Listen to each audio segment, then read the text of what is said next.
Tapping కేసులో SIT దూకుడుగా ముందుకు వెళ్తోంది. ట్యాపింగ్ కి గురైన వారి స్టేట్మెంట్స్ ను అధికారులు రికార్డ్ చేస్తున్నారు. ఇప్పటికే పలువురు సీనియర్ల స్టేట్మెంట్లను కూడా రికార్డ్ చేసి వాటి ఆధారంగా మరోసారి ప్రభాకర్ రావుని విచారిస్తున్నారు. ఫోన్ ట్యాపింగ్ కేసులో విచారణకు హాజరైన ప్రభాకర్ రావు ఇప్పటి వరకు సాక్షుల స్టేట్మెంట్ల ఆధారంగా సిట్ విచారణ కొనసాగిస్తూ ఉన్నారు.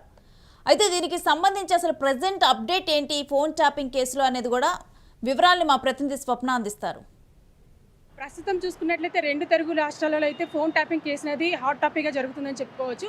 అయితే ఈ రోజు అయితే ప్రభాకర్ రావు ఫోన్ ట్యాపింగ్ కేసులో ఇక్కడ విచారణకైతే హాజరు కావడం జరిగింది. అయితే ఇదే కేసులో ఇంతకుముందు కూడా గతంలో కూడా ఫోన్ ట్యాపింగ్ కేసులో విచారణకైతే ఒకసారి అయితే రావడం జరిగింది, గతంలో కూడా రావడం జరిగింది.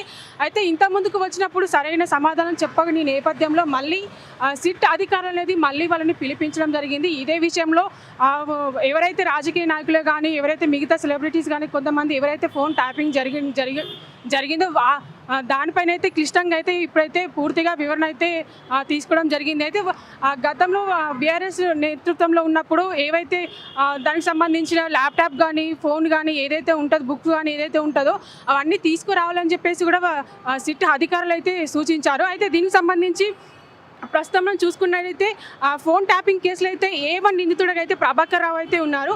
అయితే మాజీ DSP ప్రణీత్ రావు కూడా అరెస్ట్ కావడంతో ఇదైతే వెలుగులోకి వచ్చింది. అయితే దీనికి సంబంధించి చూసుకున్నట్లయితే సిట్ అధికారులు గతంలో కొన్ని ప్రశ్నలు వేయడంతో వాటికి సరైన సమాధానం ఇవ్వని నేపథ్యంలో మళ్ళీ ఈ ఫోన్ ట్యాపింగ్ కేసులో మళ్ళీ విచారణకైతే హాజరు కావాలని చెప్పేసి అయితే పిలిపించారు.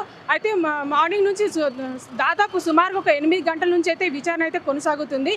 ప్రస్తుతం అయితే ఈ విచారణలో మున్ముందు ఏం జరుగుతుందైతే మనం వేచి చూడాల్సి ఉంటుంది. కెమెరామెన్ అభిలాష్తో స్వప్న, యూటీవీ, హైదరాబాద్. ప్రస్తుతం చూసుకున్నట్లయితే రెండు తెలుగు రాష్ట్రాల మాజీ SIB ప్రభాకర్ రావు అయితే దీంట్లో ప్రధాన నిందితుడిగా ఉన్నారు ఫోన్ ట్యాపింగ్ కేసులో. ఇప్పుడు ప్రెజెంట్ అయితే ఆయన విచారణకు హాజరయ్యారు. విచారణకు హాజరైన తర్వాత అయితే ప్రెజెంట్ దీని మీద కూడా మరలా కూడా ఎందుకంటే సిట్ సరైన సమాధానాలు కూడా రాబట్టలేనట్లుగా కూడా తెలుస్తూ ఉంది. సరైన రీతిలో కూడా దీనికి స్పందించడం లేదు. ఎవరైతే విచారణకు హాజరైనారో వాళ్ళందరూ కూడా సరైన రీతిలో స్పందించడం లేదు. మరలా కూడా ఈ విచారణ కొనసాగిస్తారు. మరలా కూడా ప్రభాకర్ రావు మళ్ళీ సిట్ అధికారుల దర్యాప్తులోనైతే ఆయన హాజరు కానున్నట్లుగానైతే మనకు అర్థమవుతుంది.